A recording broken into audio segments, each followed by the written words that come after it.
दोस्तों शायद ही कभी आपने गौर किया हो, किंतु धरती का सबसे बुद्धिमान प्राणी यानी मनुष्य एक मामले में बाकी के सभी जीवों की तुलना में बड़ा ही कमज़ोर सिद्ध होता है और वो मामला है तैराकी। मनुष्य तैरने में बिल्कुल भी निपुण नहीं होते। निपुण क्या, बल्कि मनुष्य को प्राकृतिक रूप से तैरना ही नहीं आता, जिसकी वजह है हमारा लंबा और पतला शरीर। हम इंसान अपने वजन के अनुपात में कम पानी हटा पाते हैं, जिस कारण हम तैर नहीं सकते। अपितु तैरने के लिए हमें लगातार अपने हाथ पैरों को चलाते रहना पड़ता है।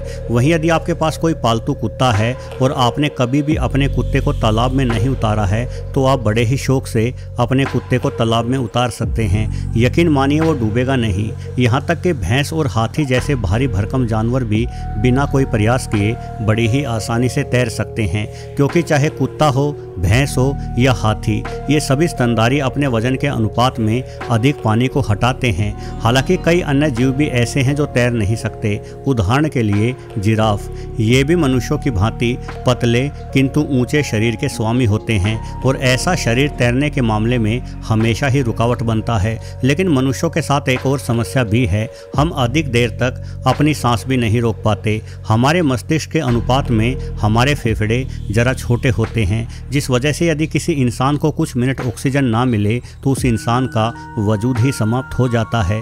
यानी कुल मिलाकर पानी में उतरना हमारे लिए एक बड़ी समस्या रहा है। इसलिए अधिकतर इंसान थैलासोफोबिया का शिकार होते हैं। ये एक तरह का ऐसा मनोरोग है जिसमें गहरे पानी में उतरने पर हमें ये डर लगता है मानो ये पानी हमें डुबोकर ही मार डालेगा। लेकिन फिर भी कई बार कुछ इंसानों को पानी के साथ उलझना ही पड़ता है। तो चलिए इस वीडियो को शुरू करते हैं और दो ऐसी विशेष घटनाओं के बारे में जानते हैं जिन घटनाओं के घटित होने में पानी, बल्कि कहना चाहिए कि समुद्र के पानी का विशेष योगदान रहा है। वैसे यदि इस चैनल से जुड़े रहना चाहते हैं तो सब्सक्राइब बटन याद से ज़रूर दबा दें। दोस्तों झींगा मछली मछुआरों के शिकार की पसंदीदा चीज़ों में से एक रही है, क्योंकि आमतौर पर ये सामान्य मछलियों की भांति तेज नहीं होती, इसलिए इन्हें पकड़ना अपेक्षाकृत आसान होता है। लेकिन अपने आहार में मांस मछली शामिल करने वाले लोगों को इस मछली का स्वाद बहुत ही अधिक भाता आया है, जिस कारण झींगा मछलियों का शिकार इतने बड़े पैमाने पर किया गया कि इन मछलियों की समुद्र में कमी ही हो गई। और यही कारण है कि कभी मछुआरों के लिए आसान समझा जाने वाला यह शिकार अब कम दिखाई देने की वजह से काफी दुर्लभ एवं मुश्किल हो गया है। हालांकि दुनिया भर में तालाबों इत्यादि में भी झींगों की खेती की जाती है, लेकिन मांस खाने वाले लोगों का कहना है कि तालाबों के इन झींगों में समुद्री झींगों वाला स्वाद नहीं आता। इसलिए कुछ मछुआरे विशेष गोताखोरी वाले उपकरणों की मदद से झींगों को समुद्र में ढूंढते हैं, क्योंकि समुद्री झींगे काफी महंगे बिकते हैं। ये मछुआरे ऑक्सीजन सिलेंडर को साथ लेकर गोताखोरों वाली पोशाक पहनकर समुद्र की गहराई में उतरते हैं और मूंगा चट्टानों में अपना घर बनाकर रहते झींगों को हाथ वाले जाल से पकड़ने की कोशिशें की जाती हैं। चट्टानों के मध्य में रहते झींगों को इस तरीके द्वारा आसानी से पकड़ा जा सकता है। 11 जून वर्ष 2021 के दिन एक गोताखोर मछुआरा जिसका नाम माइकल पैकार्ड है, इसी तरीके से झींगों को पकड़ रहे थे। माइकल के साथ उनके कुछ साथी भी थे और सभी लोग तेजी से अपना काम निपटा रहे थे। ये सुबह के 8 बजे का समय था और माइकल एवं उनके साथी समुद्र में 15 मीटर यानी करीब 50 फीट की गहराई पर मौजूद थे। तभी माइकल को अपने पीछे एक जोरदार टक्कर लगने का एहसास हुआ। ये टक्कर इतनी तेज थी कि माइकल को लगा कि मानो उन्हें किसी तेज रफ्तार के ट्रक ने ही टक्कर मार दी हो। इस टक्कर के तुरंत बाद माइकल की आंखों के सामने काला अंधियारा छा गया। हालांकि इस जबरदस्त धक्के के बाद भी माइकल बेहोश होने से बच गए और उन्होंने अंदाजा लगाया कि समुद्र की इस गहराई में किसी शार्क द्वारा उनके ऊपर हमला किया गया है, क्योंकि शार्क से घातक हमलावर समुद्र में कोई दूसरा नहीं होता। लेकिन तभी माइकल ने पाया कि उसके चारों ओर लचीली एवं नरम दीवारें मौजूद हैं। उन्होंने एक स्थान से दूसरे स्थान पर तैरने की कोशिश की तो महसूस हुआ कि उन्हें हर तरफ से किन्हीं नरम परतों द्वारा घेर लिया गया है। अनुभवी माइकल ये समझ गए कि वो किसी बहुत बड़े समुद्री जीव के मुंह में मौजूद हैं और इतना बड़ा जीव कोई शार्क नहीं हो सकती, बल्कि निश्चित रूप से ये एक व्हेल है। एक व्हेल के मुंह में खुद को पाकर माइकल बेहद घबरा गए। अब उनका जीवन पूरी तरह से इस व्हेल के ही कब्जे में था। ये व्हेल अपने मुंह के जरा से दबाव से ही माइकल को पिचकाकर उनकी सांसें रोक सकती थी। तभी माइकल को महसूस हुआ कि व्हेल उन्हें भीतर की ओर निगलने का प्रयास कर रही थी। वो अपने जीभ से माइकल को उठाकर गले की ओर धकेल रही थी। बड़ी अच्छी बात यह रही कि माइकल के हाथ में एक छड़ी मौजूद थी जिसका अगला सिरा काफी नुकीला था। इस छड़ी को चट्टानों में फंसाकर वो खुद के शरीर को आगे बढ़ाते हुए अपना काम निपटाते थे। जैसे ही व्हेल ने माइकल को पीछे गले की ओर धकेलना चाहा, माइकल ने अपनी छड़ी को व्हेल के मुंह के नरम मांस में फंसा दिया और दोनों हाथों से छड़ी को पकड़कर लटक गए। इससे व्हेल को थोड़ी परेशानी हुई और अगले ही पल माइकल को आंखों के सामने दोबारा से रोशनी दिखाई दी। माइकल जान गए कि व्हेल ने अपना मुंह खोल दिया है, इसलिए उन्होंने अपनी छड़ी को मांस से बाहर निकाला और बाहर की ओर तैरने की कोशिशें शुरू कर दी। इसके तुरंत बाद हवा के तेज बुलबुलों ने माइकल को पीछे से आगे की ओर धकेल दिया एवं माइकल उछलते हुए तेजी से व्हेल के मुंह से छिटक कर दूर जा गिरे। जाहिर है अपने मुंह में छड़ी चुभने का दर्द होने के कारण व्हेल ने माइकल को बाहर उगल दिया था। माइकल ने पलटकर देखा तो व्हेल तैरती हुई उनसे दूर जा रही थी। माइकल के साथी भी ये सारा मामला देख रहे थे, इसलिए वो तुरंत मदद को आगे आ गए और माइकल को पानी से बाहर निकालकर अस्पताल में ले जाया गया, जहां प्राथमिक उपचार के बाद उन्हें छुट्टी दे दी गई क्योंकि माइकल को कुछ एक मामूली खरोचों के अतिरिक्त और कोई चोटें नहीं आई थी। जिस व्हेल ने माइकल को निगला वो एक हम्पबैक व्हेल थी जो 50 फीट लंबी एवं 36,000 किलोग्राम तक भारी हो जाती है। ये व्हेल इंसानों या किसी बड़ी मछली का कभी शिकार नहीं करती, बल्कि झुंड में तैरने वाली छोटी मछलियों एवं क्रिल्स जैसे छोटे समुद्री जीवों को ही फिल्टर करते हुए अपना भोजन बनाती है। हो सकता है कि उस रोज उस हम्पबैक व्हेल का मन कुछ नया खाने का किया हो, इसलिए उसने माइकल को निगलने की कोशिश की, परंतु अच्छी किस्मत और सूझबूझ से माइकल अपनी जान बचाने में कामयाब रहे।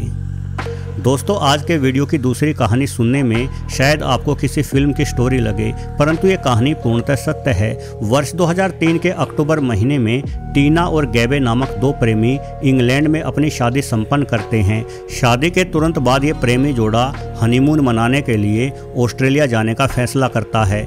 मात्र कुछ महीनों के ही प्रेम के बाद जल्दबाजी में शादी का फैसला लेने से टीना के पिता बिल्कुल भी खुश नहीं थे, परंतु प्रेम में अंधे हुए प्रेमी कहाँ माँ बाप की सुनते हैं। ऑस्ट्रेलिया हनीमून के दौरान इस प्रेमी जोड़े ने एक बेहतर समय गुजारा। वो घंटों समुद्री किनारों पर घूमते, नई नई जगहों को देखते और प्रेमी गैबे अपनी प्रेमिका टीना का हर तरीके से ख्याल रखता।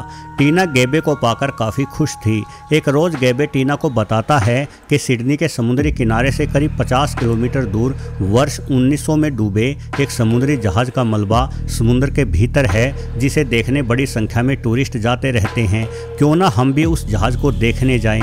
टीना को भी ये नया एडवेंचर लगा, इसलिए वो तुरंत राजी हो गई और 21 अक्टूबर को ठीक 10 बजे ये प्रेमी जोड़ा पूरी तैयारी लिए एक सहयोगी टीम के साथ समुद्र में गोता लगाने को तैयार था। गोताखोरी का परिधान पहनकर इस प्रेमी जोड़े ने जल्द ही पानी में छलांग लगा दी। उनके साथ 4 अन्य गोताखोर एवं एक गाइड भी था, लेकिन जल्द ही गैबे अपनी प्रेमिका टीना के साथ वापस पानी से बाहर आ गए। उनका कहना था कि उनका गोताखोरी कंप्यूटर खराब है। असल में यह उपकरण घड़ी की भांति कलाई पर बांधा जाता है, जो पानी में गहराई आदि बताने के काम आता है। खैर, जल्द ही सहयोगियों ने उन्हें दूसरा गोताखोरी कंप्यूटर दे दिया और गैबे एवं टीना वापस पानी के भीतर छलांग लगा गए। हालांकि उनके साथी गोताखोर और गाइड इस दौरान उनसे अलग हो गए, जो अच्छी बात नहीं थी, लेकिन इसके बावजूद भी टीना और गैबे उस डूबे हुए जहाज के मलबे तक पहुंच गए। उन्होंने हर ओर से इस जहाज के मलबे को निहारा और यहाँ थोड़ा समय बिताने के बाद ये प्रेमी जोड़ा वापस से बाहर आने लगा। गैबे थोड़ा आगे चल रहे थे, इसलिए वो टीना से पहले ही बाहर निकल आए और वो बाहर आकर नाव पर अन्य लोगों के साथ सवार हो गए एवं टीना के बाहर निकलने का इंतजार करने लगे। हालांकि टीना उनसे थोड़ा ही पीछे थी, लेकिन कई मिनट बीत जाने के बाद भी जब टीना बाहर नहीं निकली तो गैबे चिंतित हो गए और उसने अपनी टीम से मदद की गुजारिश की। जल्द ही गाइड एवं अन्य मददकर्मी पानी में कूदे और टीना की तलाश शुरू हो गई। कुछ ही देर बाद टीना को ढूंढ लिया गया। वो समुद्र की तली में बेहोश पड़ी थी। टीना को बाहर निकाला गया, उन्हें CPR दिया गया, परंतु अफसोस टीना का जीवन नहीं बच पाया। हालांकि टीना का ऑक्सीजन मास्क उनके चेहरे पर लगा हुआ था, सिलेंडर में ऑक्सीजन भी थी। ऐसे में टीना का डूब जाना समझ से बाहर था। इस पूरे मामले की छानबीन पुलिस द्वारा भी की गई, परंतु कोई कुछ नहीं समझ पाया और इस केस को एक साधारण दुर्घटना बताकर बंद कर देने का फैसला लिया गया।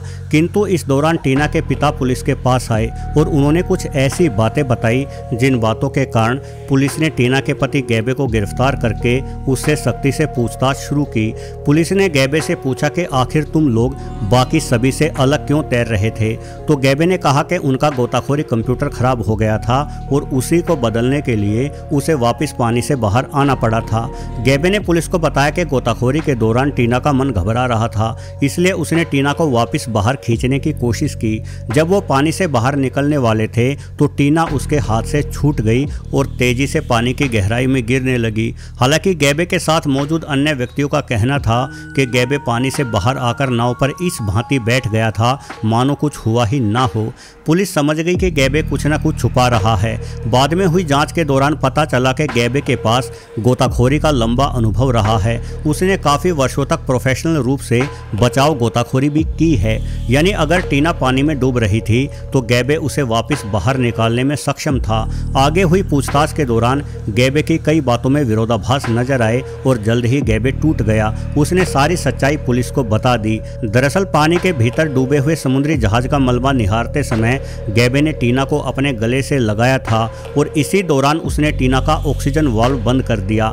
टीना को गोताखोरी उपकरणों के बाबत कोई जानकारी नहीं थी, इसी कारण वो अपने वाल्व को दोबारा शुरू नहीं कर पाई और पानी में डूबकर मारी गई। टीना के प्राण पखेरु उड़ने के बाद गैबे ने टीना के ऑक्सीजन वाल्व को फिर से शुरू कर दिया ताकि उस पर किसी को कोई शक ना हो। लेकिन सवाल यह है कि आखिर टीना को दिलो जान से प्यार करने वाले गैबे ने ऐसा क्यों किया? उसके पास टीना की हत्या के लिए मकसद क्या था? इस बारे में खुलासा टीना के पिता ने किया था और उसी खुलासे के बाद पुलिस को गैबे पर शक हुआ था। टीना के पिता ने बताया कि कुछ ही समय पहले गैबे ने टीना के लाइफ इंश्योरेंस को बढ़ाकर 5 गुना करवा दिया था और उसी इंश्योरेंस को हासिल करने के लिए गैबे ने टीना की हत्या की साजिश रची। टीना के पिता का कहना था कि उन्हें शुरू से ही गैबे का चाल चलन ठीक नहीं लग रहा था, परंतु उनकी बेटी ने उनकी एक नहीं सुनी।